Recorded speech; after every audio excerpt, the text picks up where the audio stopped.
যদি খারাপ কোনো স্বপ্ন দেখেন তাহলে কাউকে বলতে যাবেন না। খারাপ স্বপ্ন দেখলে কাউকে বলতে যাবেন না। শেষ জামানায় কিন্তু মুমিন ব্যক্তিদের মধ্যে অনেক মুমিন ব্যক্তির স্বপ্ন কিন্তু সত্য হবে, এটাও এসেছে।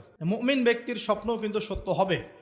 কোরআনে এমনও দলিল আছে যে কাফেরের স্বপ্নও সত্যি হয়েছে। কোন সূরায় আছে কে বলতে পারবেন?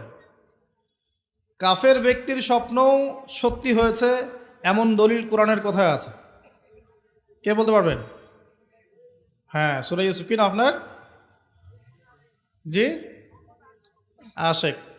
ঠিক আছে, মাশাআল্লাহ। আশিক ভাইয়ের জন্য আমাদের একটা হাদিয়া থাকবে ইনশাআল্লাহ, আপনি আলোচনা শেষে নিয়ে যাবেন। তো ইউসুফ আলাইহিস সালামের যে ঘটনা সূরা ইউসুফ, সেখানে আছে যে অমুসলিম দুজন ব্যক্তির স্বপ্ন সত্য হয়েছে, হয় নাই?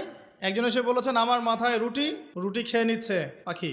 আরেকজন বলেছে আমার হাতে ছিল শরাব, এই শরাব আমি পান করাচ্ছি রাজাকে, বাদশাকে। ইউসুফ আলাইহিস সালাম বললেন যে পান করাচ্ছে বাদশাকে সে নাজাত পেয়ে যাবে জেল থেকে, আর যার মাথা থেকে রুটি খাওয়া হচ্ছে তাকে শুলদণ্ড দেওয়া হবে। ঘটনা সত্য ছিল তো? আচ্ছা, এখানে এই দুই ব্যক্তি কিন্তু মুসলিম নন, তারা কিন্তু অমুসলিম। তো যেটা বলছিলাম যে আল্লাহর পক্ষ থেকে মুমিন ব্যক্তিকে সত্য স্বপ্ন দেখানো হতে পারে শেষ জামানায়, বেশি বেশি হতে পারে। তাই যখন ভালো কোনো স্বপ্ন দেখবেন শুকরিয়া আদায় করবেন আল্লাহর কাছে।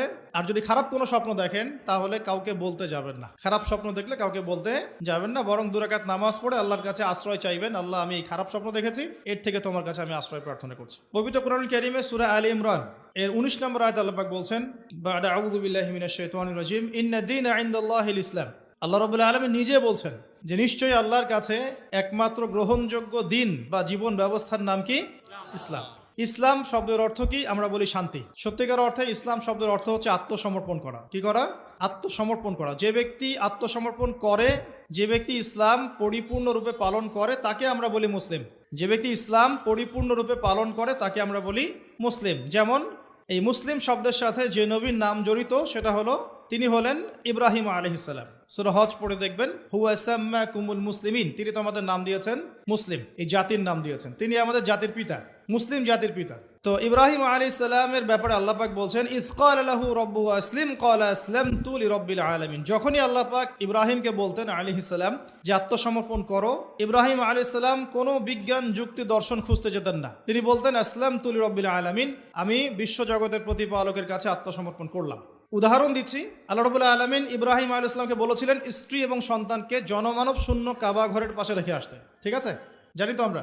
ইব্রাহিম আলাইহিস সালাম জানতেন সেখানে কোনো মানুষ নেই, কোনো পানি নেই, কোনো প্রাণীও নেই, না খাবার আছে, না পানি আছে, না কোনো প্রাণী আছে। এরপরেও তিনি স্ত্রী এবং সন্তানকে সেখানে রেখে আসলেন। আল্লাহ পাককে প্রশ্ন করলেন না কেন রেখে আসবো, এর পিছনে কারণ কি, যুক্তি কি, দর্শন কি, জিজ্ঞেস করেছেন?